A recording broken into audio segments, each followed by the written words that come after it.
Hi everyone, I've just returned from the Blender conference, which was a really nice experience. Coincidentally, the conference comes around the time of what I consider to be the 1-year anniversary of this YouTube channel.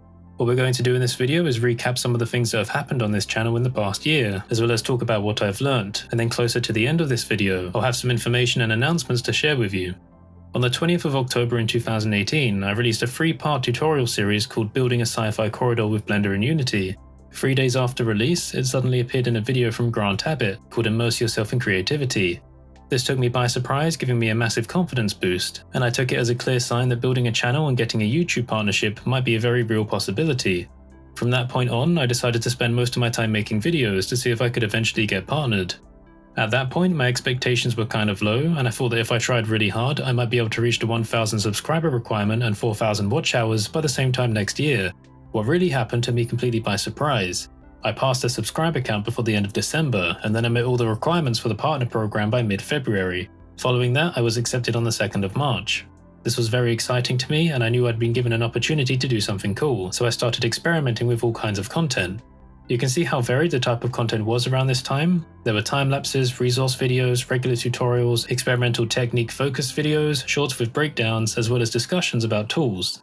One of the most interesting experiments in this period was the original video for creating real-time nebulas in Eevee.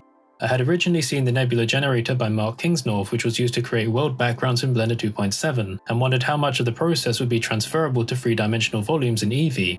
As it turns out, there were a lot of people in the community who were also interested in this kind of technique. Later on, I would revisit the subject after seeing that Mark, Brent Patterson, Gleb Alexandrov and others had begun experimenting with 3D volumes themselves. I thought it would be nice to try and raise some more awareness in the community, so I decided to kick the hornet's nest of Reddit and Twitter and share some new experiments. I remember that for the next few weeks, everyone's Twitter notifications exploded as the community was hooked on nebula fever. Another trend I felt like lighting a fire for was generative modeling. I was quite impressed with the work of Emiliano Colantoni and decided to share it with everyone on YouTube. The reception was fantastic.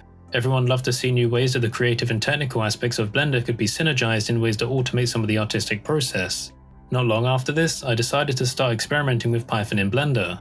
I already had some experience with Python in regards to building plugins with Maya. I've briefly mentioned in the past that I did some software development for a robotics motion control company called RoboMoco. I severely overestimated the amount of time it would take to become familiar with Blender's API. Accessing things in Python is remarkably intuitive with Blender, and what really helps is being able to see Python tooltips when using the editor. For the first add-on test, I thought the generative modeling technique would be an interesting one to try and automate. About 2 or 3 days after starting to use Python with Blender, the first version of the ByGen add-on was ready. It was quite simple, but I thought it'd be a fun thing to share with the community. Again, my expectations were completely surpassed, which seems to be a bit of a running theme now. Being free, people flocked to the tool, and it was even picked up by the 80-level website who were kind enough to do a little article to promote it. As of right now, ByGen has had well over 15,000 downloads across all stores, mostly coming from Gumroad, and I've been able to keep pushing updates for it thanks to all the users who have been leaving donations.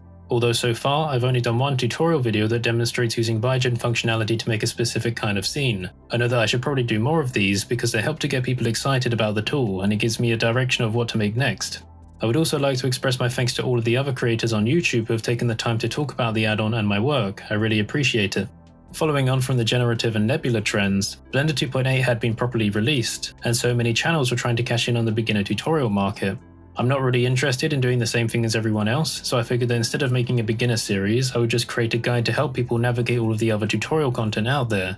Coincidentally, around the same time, Zacharias Reinhardt of CG Boost had been showing me a new beginner course he had created and was hosting on his own site.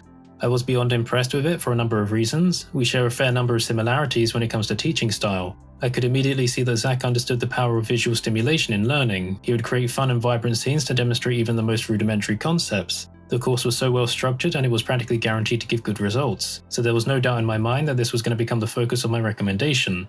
I'm happy to say that we managed to introduce many people to the Blender community with this video, which included not only people who wanted to move over from other software, but also those who had never done anything in 3D before.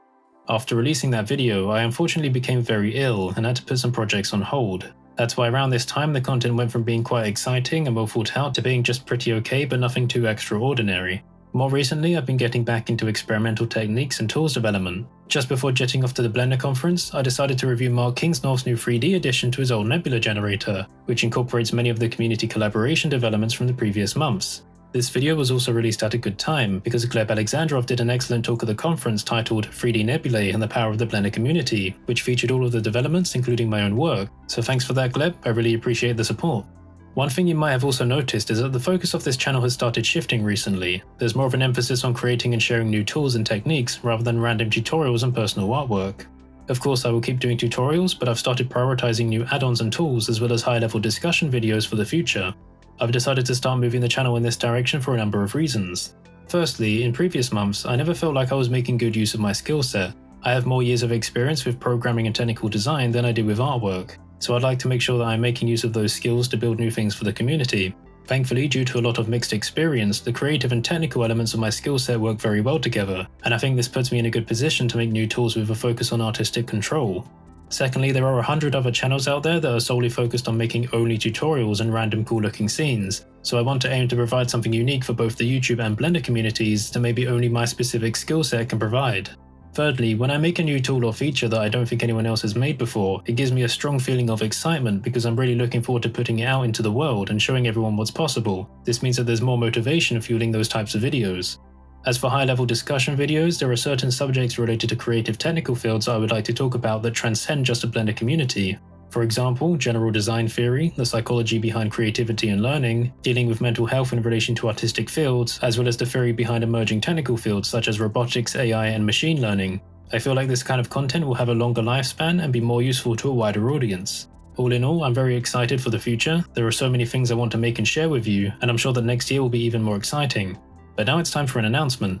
I have a brand new website, which is curtisholt.social. The purpose of this website is primarily to hold blog posts and helpful documentation for people to make use of.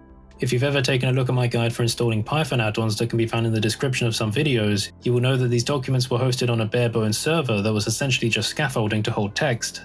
With the new website, information and links are easier to find and presented in a way which is much more professional and responsive to different devices. This also opens the possibility for bespoke product stores and download services further down the line if they're needed. You will also find some new useful information on the website, such as a new blog post I've written to go alongside this video, which is about dealing with creative blocks and staying inspired. At the top of blog posts like these, you will see a note saying whether or not I have already created a video about the subject, so please feel free to have a look around the new website and see if there's anything that you can find useful. I will share any new blog posts on the social media channels to gauge interest in subjects before making videos about them. Another announcement I have to make is that I have now put the BioGen source code on a public repository on GitHub, so this will make it easier for those of you who want to use the GitHub services to keep the add-on up to date. Please keep in mind though that I will not be pushing in-progress development updates to this repository. This will only be updated when major new versions are released. Since we're coming to the end of the video, I would like to share some interesting statistics regarding the channel in the previous year. As of the 1-year anniversary, this channel had grown to 37,000 subscribers. The top 5 countries for viewership were the United States, Germany, the United Kingdom, Russia, and India. And the most watched video this year was useful add-ons for Blender 2.8, which is now approaching 250,000 views. The combined total of downloads for both free and paid resources has exceeded 40,000 since putting out the first Nebula resources back in March. Overall, I'm so thankful for all of you that have helped this channel grow to what it is today. Every day the community manages to impress me, and it just keeps me all the more motivated to make new tools and resources for you. There are so many new projects that I didn't even get to start this year. I'm excited for the future, and I hope you are too, because there will be a lot more to come. So thanks for watching, and thank you for an amazing year on YouTube. I hope you're doing well, and I'll see you next time.